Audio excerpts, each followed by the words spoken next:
지루하다고 느끼시나요? 당신은 지금 가장 행복한 중입니다. 안녕하세요, 여러분. 오늘 하루 어떻게 보내셨나요? 아침에 일어나 밥을 먹고 출근을 하거나 집안일을 하고 저녁엔 뉴스 좀 보다가 잠드는 어제와 다를 것 없는 똑같은 하루였나요? 혹시 그런 일상을 보내며 문득 이런 생각이 들지는 않으셨나요? 아, 사는 게 참 재미없다. 뭐 신나는 일 없나? 내 인생은 왜 이렇게 지루할까? 특히 우리 50대가 되면 아이들도 어느 정도 크고 직장이나 사회에서의 위치도 정해지면서 삶이 쳇바퀴처럼 느껴질 때가 많습니다. 뭔가 새로운 변화가 필요하다고 느끼고 남들은 다들 여행 다니고 멋지게 사는 것 같은데 나만 고인물처럼 멈춰 있는 건 아닌가 불안해지기도 하죠. 하지만 여러분, 까칠한 독설가로 알려진 철학자 쇼펜하우어는 이렇게 말합니다. 지루하다고 불평하지 마라. 당신의 삶이 단조롭다면 그것은 당신이 가장 행복한 삶을 살고 있다는 증거다. 오늘은 쇼펜하우어가 말하는 똑같은 하루의 위대한 가치에 대해 이야기해 보려 합니다. 이 이야기를 끝까지 듣고 나면 지루하게만 느껴졌던 오늘 하루가 사실은 엄청난 축복이었음을 깨닫게 되실 겁니다. 1. 변화는 곧 고통이다. 우리는 흔히 변화를 좋은 것이라고 생각합니다. 새로운 도전, 새로운 만남, 역동적인 삶, 이런 말들이 우리를 유혹하죠. 하지만 50년 넘게 인생을 살아오신 여러분은 이미 알고 계실 겁니다.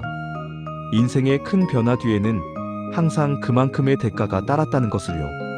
쇼펜하우어는 인생은 기본적으로 고통이라고 봤습니다. 그래서 우리 삶의 목표는 더 큰 기쁨을 찾는 게 아니라 고통을 줄이는 것이 되어야 한다고 했죠. 그런데 변화라는 놈은 필연적으로 불확실성을 데리고 옵니다. 생각해보세요. 새로운 사업을 벌이면 성공의 기쁨보다는 망할지 모른다는 불안이 더 큽니다.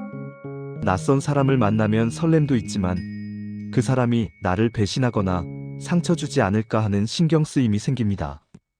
갑작스러운 여행조차도 즐거움 이면에 사고나 피로라는 위험이 도사리고 있죠.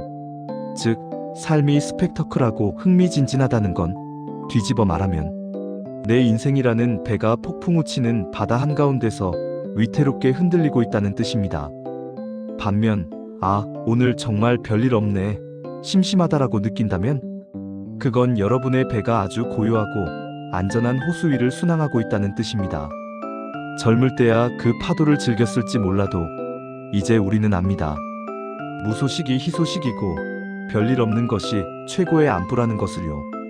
단조로움은 고통이 숨어들 틈을 주지 않는 가장 튼튼한 방패입니다.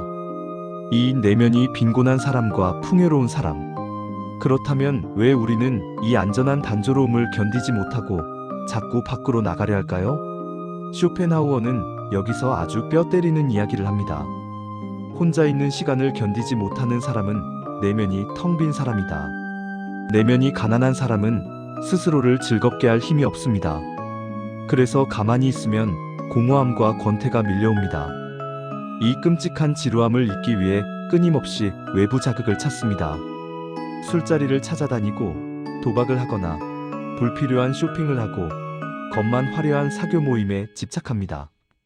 하지만 그 자극이 끝나면 어떤가요? 더 큰 허무함이 밀려오죠. 마치 밑 빠진 독에 물 붓기입니다. 반면 내면이 풍요로운 사람, 지혜로운 사람은 다릅니다. 이들은 단조로운 시간을 환영합니다. 왜냐하면 그 고요한 시간이야말로 방해받지 않고 자신의 내면을 가꿀 수 있는 황금 같은 기회이기 때문입니다.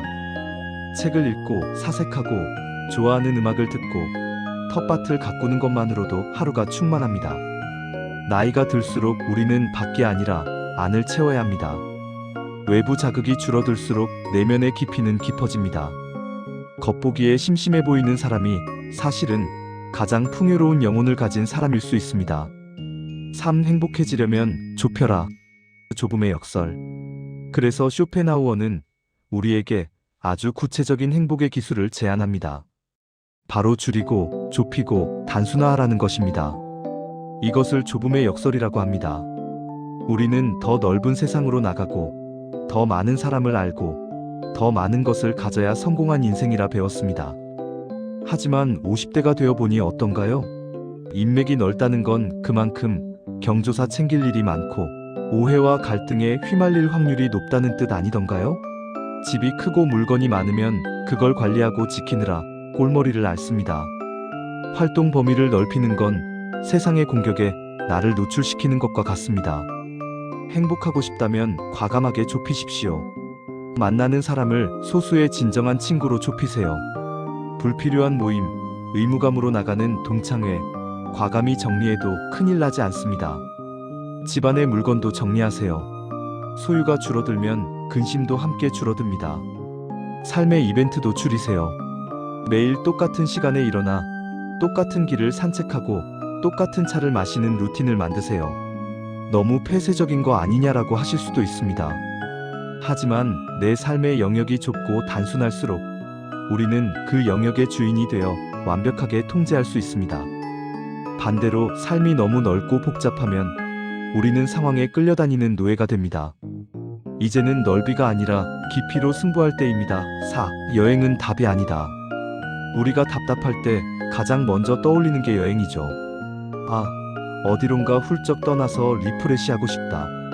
그런데 쇼펜하우어는 여행에 대해서도 아주 냉정한 진단을 내립니다. 환경을 바꾼다고 정신이 바뀌는 것은 아니다. 마음이 공허한 사람은 파리에 가도 공허하고 뉴욕에 가도 공허하다.